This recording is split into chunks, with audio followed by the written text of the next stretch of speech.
महिला बस बाहर सब्जी खरीदने जाना चाहती थी, लेकिन जैसे ही उसने दरवाजा खोला वह डर के मारे देखती है कि दरवाजे के सामने एक विशाल काली दीवार खड़ी है। पति पत्नी यह देखकर तुरंत हैरान रह गए। उन्हें बिल्कुल भी समझ नहीं आया कि पिछली रात क्या हुआ था। यह काली दीवार कहां से आई। शुरू में दोनों ने सोचा कि यह किसी की शरारत है, लेकिन जब वे खिड़की से बाहर जाने की तैयारी कर रहे थे तो उन्होंने डर के मारे देखा कि सभी निकास रहस्यमय काली दीवार से बंद हो चुके हैं। इतना ही नहीं, यह ईंट की दीवार विशेष सामग्री से बनी है। निक चाहे जितना भी कोशिश करे, यह काली दीवार हिलती तक नहीं। यह दृश्य देखकर पत्नी लिसा ने तुरंत पुलिस को बुलाने का सोचा, लेकिन अजीब बात यह थी कि इस समय दोनों के फोन पर कोई सिग्नल नहीं आ रहा था। हेलो। जब वे पूरे घर में सिग्नल खोज रहे थे, निक ने एक अजीब बात देखी। उसने देखा कि जैसे ही इलेक्ट्रॉनिक उपकरण काली दीवार के पास आते हैं वे प्रभावित होते हैं। जाहिर है यह काली दीवार ही फोन के सिग्नल खोने का असली कारण है। बाहर जाने की जल्दी में लिसा ने तुरंत दराज से इलेक्ट्रिक ड्रिल निकाली और बिना कुछ कहे काली दीवार में ड्रिल करने लगी। लेकिन दोनों के लिए चौंकाने वाली बात यह थी कि चाहे वे कितनी भी कोशिश करें, ये काली दीवार बिल्कुल भी क्षतिग्रस्त नहीं हुई। अविश्वासी दंपति ने बारी बारी से ड्रिल की, लेकिन भले ही ड्रिल बिट से चिंगारियां निकलने लगी, यह काली दीवार फिर भी पूरी तरह से सुरक्षित रही। मजबूर होकर उन्होंने ड्रिल के पास की दीवार को ड्रिल किया, लेकिन परिणाम ने उन्हें निराश कर दिया। उनकी दीवार के बाहरी हिस्से को पूरी तरह से रहस्यमयी काली दीवार ने घेर लिया था। दोनों यह देखकर तुरंत हैरान रह गए। इतनी बड़ी मात्रा में काम एक रात में कैसे पूरा हुआ।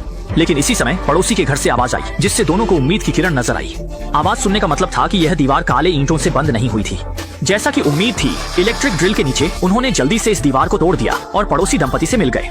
थोड़ी बातचीत के बाद उन्हें पता चला कि वे भी काली दीवार से घर में फंसे हुए थे। कोई नहीं समझ पा रहा था कि यह काली दीवार कहां से आई और इसके पीछे असली मकसद क्या था। और भी बुरी बात यह थी कि समय के साथ घर की पानी की आपूर्ति भी बंद हो गई थी, और पानी की आपूर्ति खोने का मतलब ये था कि वे जल्द ही प्यास से मर जाएंगे। यह स्थिति देखकर निक गुस्से से भर गया और उसने फोन उठाकर काली दीवार पर फेंक दिया। लेकिन इस हरकत से उसे एक नई खोज हुई। टूटे हुए फोन के पुर्जे काली दीवार पर चिपक गए। क्या यह काली ईंटें चुंबक से बनी हैं? अपने विचार की पुष्टि करने के लिए उसने तुरंत बड़ी मात्रा में लोहे की वस्तुएं निकाली और पूरी काली दीवार पर समान रूप से फैला दी। थोड़ी कोशिश के बाद उसने पाया कि काली दीवार में वास्तव में एक रहस्य छिपा था, और वह यह था कि काली दीवार की चुंबकीय शक्ति अलग अलग थी। शायद काली दीवार का रहस्य इन 4 सबसे मजबूत चुंबकीय बिंदुओं में छिपा था। लेकिन जैसे ही दोनों सोच रहे थे, दीवार पर लोहे की वस्तुएं अचानक हिलने लगीं। शुक्र है कि निक ने तेजी से प्रतिक्रिया दी और समय पर अपनी पत्नी को चोट से बचा लिया, लेकिन दुर्भाग्य से उसकी पीठ पर लौटे हुए लोहे के टुकड़े से चोट लग गई। मजबूरी में उसने पहले अपनी पत्नी से अपने घाव को बांधने के लिए कहा। थोड़ी देर आराम करने के बाद दोनों ने पड़ोसी के घर की ओर जाने वाले छेद को बड़ा करना शुरू किया। सोच रहे थे कि ज्यादा लोग मिलकर ज्यादा ताकत लगाएंगे। उन्होंने तय किया कि वे वहां जाकर उनके साथ मिलकर भागने की योजना बनाएंगे। लेकिन इस समय पड़ोसी दंपति भी रहस्यमयी काली दीवार के सामने असहाय थे। यह महसूस करते हुए कि वे अब और इंतजार नहीं कर सकते, निक ने चारों ओर उपयुक्त उपकरण खोजने शुरू किए। अंत में उसने पड़ोसी के घर में एक बड़ा लोहे का हथौड़ा पाया। उसने काली दीवार पर मारना शुरू किया, लेकिन उसके हाथ सुन्न हो गए और सामने की काली दीवार फिर भी हिली नहीं। जाहिर है यह काली दीवार इतनी मजबूत थी कि वे कल्पना भी नहीं कर सकते थे। अब बल प्रयोग करना बेकार था। इस समय वास्तुकार लिसा को अचानक कुछ याद आया। असल में इससे पहले उसने पता लगाया था कि यह अपार्टमेंट 1997 में बनाया गया था और द्वितीय विश्व युद्ध के दौरान इसके नीचे एक बंकर बनाया गया था जो मेट्रो सिस्टम से जुड़ा था। इसलिए लिसा को यकीन था कि अगर वे नीचे की ओर खुदाई करते रहेंगे तो वे निश्चित रूप से बंकर तक पहुंच जाएंगे और वहां से बाहर निकल जाएंगे। इस उपाय को कारगर समझते हुए इस समय वे पानी और भोजन से वंचित हो चुके हैं। अगर वे समय पर बाहर नहीं निकले तो सभी यहाँ फंसकर मर जाएंगे। जल्दी ही फर्श में एक बड़ा छेद कर दिया गया। आधे दिन तक यह सुनिश्चित करने के बाद कि नीचे कोई नहीं है, निक चादर के सहारे नीचे उतर गया। लेकिन जैसे ही वह आसपास की स्थिति का जायजा ले रहा था, एक गंभीर रूप से बीमार बुजुर्ग हाथ में बंदूक लिए बाहर आ गया। बुजुर्ग ने सोचा कि निक उसकी सामग्री चुराना चाहता है, इसलिए उसने उसे तुरंत वापस जाने की धमकी दी। क्योंकि अब की स्थिति जैसे कि दुनिया का अंत हो, केवल सामग्री ही सबसे महत्वपूर्ण है। हालांकि निक लगातार सब कुछ समझाने की कोशिश कर रहा था, लेकिन बुजुर्ग कुछ भी सुनने को तैयार नहीं था। सौभाग्य से इस समय बुजुर्ग की पोती बाहर आ गई और समय पर बुजुर्ग को बंदूक नीचे रखने के लिए मना लिया। कुछ बातचीत के बाद बुजुर्ग ने कुछ लोगों के भागने की योजना में शामिल होने के लिए सहमति दे दी। बुजुर्ग की अनुमति मिलने के बाद कुछ लोग बिना कुछ कहे फर्श को तोड़ने लगे। हालांकि इस समय निक ने अचानक ध्यान दिया कि अभी अभी तोड़ा गया धुआं सेंसर कुछ असामान्य लग रहा था। लेकिन जब उसने इसे खोला तो उसने पाया कि अंदर एक कैमरा छिपा हुआ था। संदेह के साथ उसने बुजुर्ग से पूछा, क्या यह कैमरा उसने लगाया है?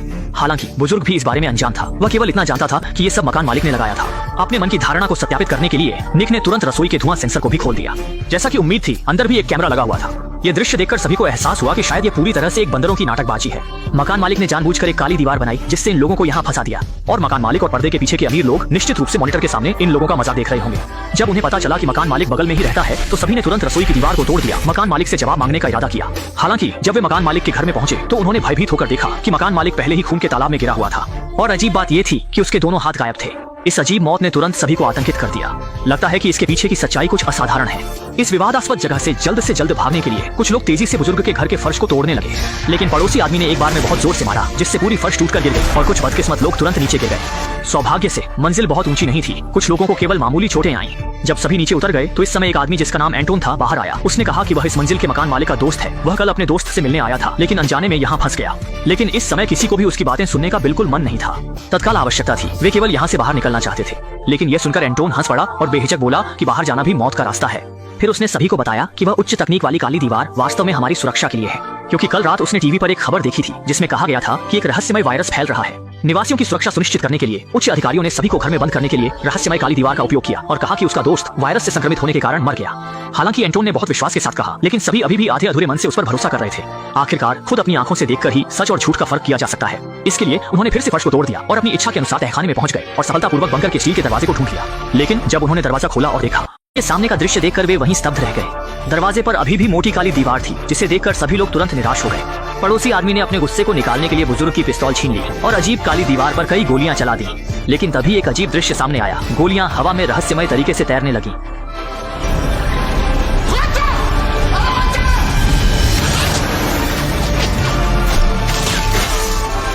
कुछ युवा लोग तेजी से प्रतिक्रिया करते हुए बच गए, लेकिन बुजुर्ग इतना भाग्यशाली नहीं था। उसे वापस लौटती गोली ने सीने में छेद कर दिया।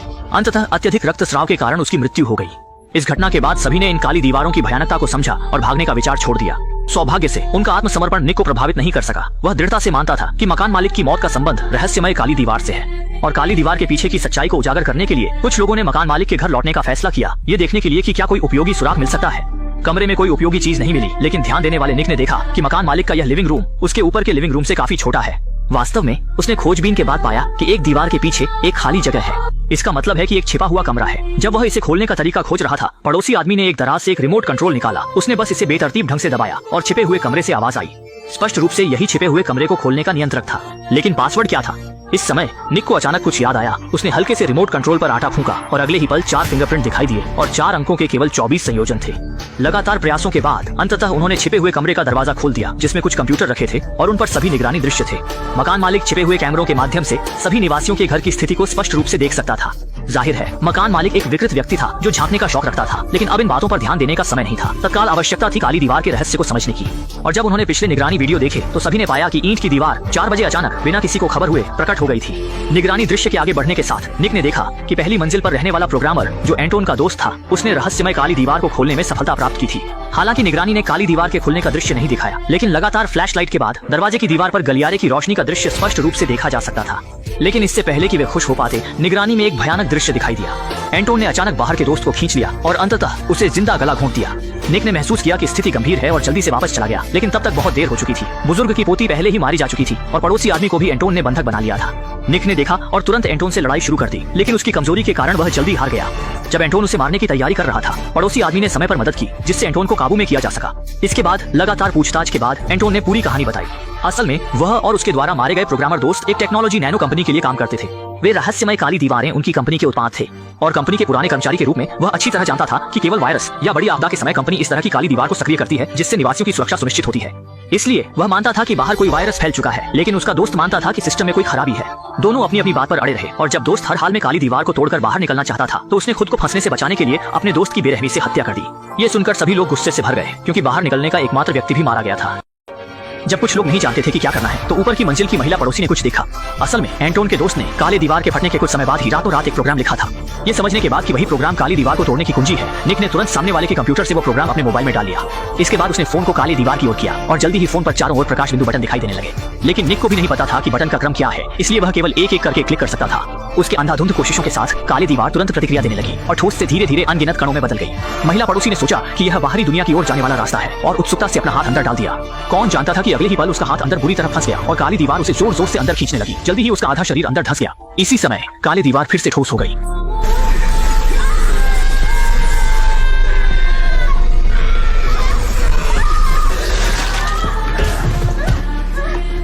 आखिरकार महिला पड़ोसी की मौत टालना संभव नहीं हुआ। यह दृश्य देखकर एंटोन ने ताना मारते हुए हंसी उड़ाई, जबकि महिला पड़ोसी का पति दुखी होकर लगातार गोली मारकर एंटोन को मार दिया। घटना के बाद वह अपनी पत्नी की जुदाई सहन नहीं कर सका और आखिरकार गोली मारकर आत्महत्या कर ली। इस सारी उथल पुथल के बाद अब केवल निक और लीसा ही बचे हैं और महिला पड़ोसी की मौत ने उन्हें यह एहसास दिलाया कि फोन पर दिखने वाले प्रकाश बिंदु इतने सरल नहीं है। यह निश्चित रूप से फोन के पासवर्ड की तरह है। सही क्रम में डालने पर ही काले दीवार को अनलॉक किया जा सकता है और आगे के 2 लोग केवल बहुत सावधानी बरत सकते हैं। जब निक ने प्रकाश बिंदु को दबाने की कोशिश की तो फोन पर दिखाई देने वाली फ्लैशलाइट ने लीसा को कुछ याद दिलाया, क्योंकि चारों बटन एक निश्चित संख्या में फ्लैश को ट्रिगर करते हैं। इसका मतलब है कि वे फ्लैश की संख्या के माध्यम से 4 बटन के क्रम को निर्धारित कर सकते हैं और एंटोन के दोस्त द्वारा काले दीवार को खोलते समय की फ्लैश स्क्रीन को संयोग से कैमरे ने रिकॉर्ड कर लिया था। इसके बाद दोनों ने फ्लैश की संख्या के माध्यम से पासवर्ड को सफलतापूर्वक जान लिया। सौभाग्य से मेहनत का फल मीठा होता है। इस बार दोनों ने आखिरकार रास्ता खोल दिया। उन्होंने बहुत मेहनत की और अंततः अपनी सपनों की बाहरी दुनिया में पहुंच गए, लेकिन सामने का दृश्य उन्हें स्तब्ध कर देने वाला था। उन्होंने देखा कि सभी इमारतें रहस्यमय ईंटों से पूरी तरह से ढकी हुई थीं। भ्रमित दोनों पहले कार में बैठ गए लेकिन तभी कार का रेडियो अचानक चालू हो गया, जिसमें कहा गया कि इस बार की काली दीवार संकट एंटोन की नैनो टेक्नोलॉजी कंपनी में लगी बड़ी आग के कारण हुई थी। सिस्टम के क्षतिग्रस्त होने के कारण काले दीवार तंत्र स्वतः सक्रिय हो गया, जिससे यह त्रासदी हुई और बाहर घूम रहे अन्य लोग सुरक्षित स्थान पर इकट्ठा हो गए हैं। ये सुनकर निक और लीसा भी धीरे धीरे कार चलाकर सुरक्षित स्थान की ओर बढ़ने लगे और फिल्म यहीं समाप्त हो गई।